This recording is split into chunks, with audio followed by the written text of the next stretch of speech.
Here we have the Nespresso coffee machine. To operate with it, make sure the wall switch is on. Then you can press any of these buttons.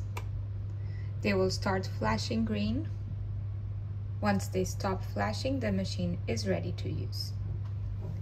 You can then load the water tank with water. Open this lever, put the capsule here, and close it.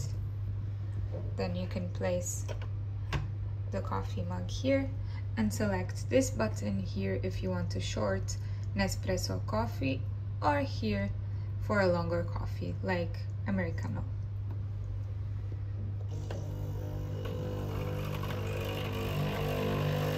If you wish to stop the flow,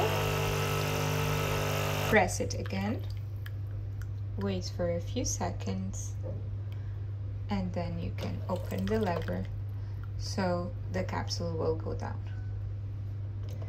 And then close it,